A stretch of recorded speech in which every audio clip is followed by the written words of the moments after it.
Don't kid yourself. Divorce affects children. All divorces. However, there is one particular factor that is most associated with the outcome of divorce on children. And it isn't where they live, it isn't their religion, it isn't the choice of school, it isn't how much money there is in the house.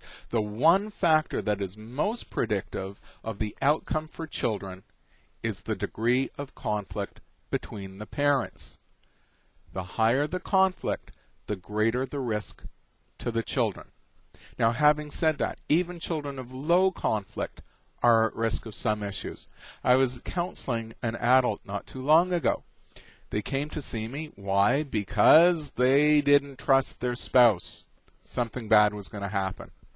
Start talking about their past. Were their parents ever in trouble? And as it transpired, their parents were separated. And I said, really? Was it awful? And the client says to me, well, as a matter of fact, it wasn't awful at all.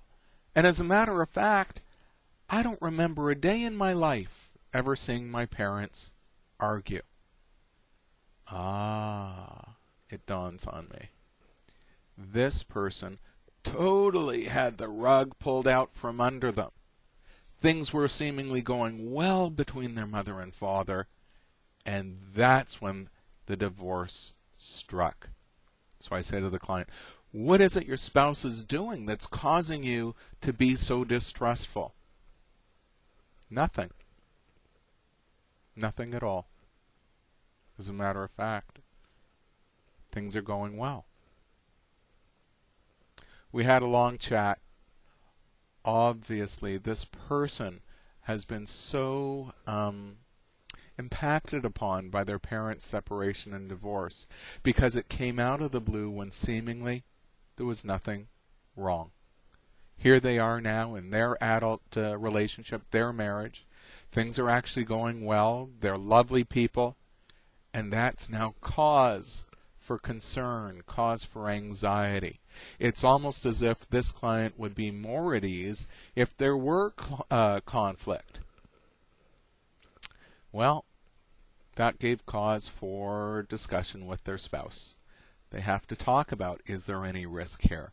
Are there any problems between them, even when things are going well? That's an outcome from a low conflict divorce. Where there's higher conflict, these children have difficulty forming relationships in the first place. They may resort to nasty strategies to resolve conflict between themselves if that's what they saw in their own parents. And if they resort to those nasty strategies, they actually bring those risks, greater risks, to undermining the integrity of their relationship. If you are looking at separating, if you are looking at divorcing, go to counseling. Not to repair the relationship. It doesn't have to be couple or marital counseling in the sense that you're looking to keep the relationship together. It's counseling to facilitate the separation, the divorce process, so that we can minimize the impact of this on your children. Because one thing both parents generally agree on, they want what's best for the kids. Go to counseling, get some guidance, get some direction, sort out the issues before they fester or before you're pulled in opposite directions that will only increase the risk of conflict that may befall your child. When you go for counseling, it's imperative, underline that, imperative, that you meet with someone whose expertise is actually in separation and divorce issues.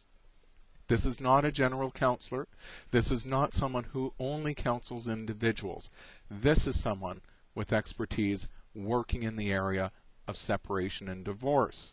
Their point of view will be different. They will realize that they cannot work on a one-sided basis with one or other parent, but have to work with you both in order to facilitate a better transition.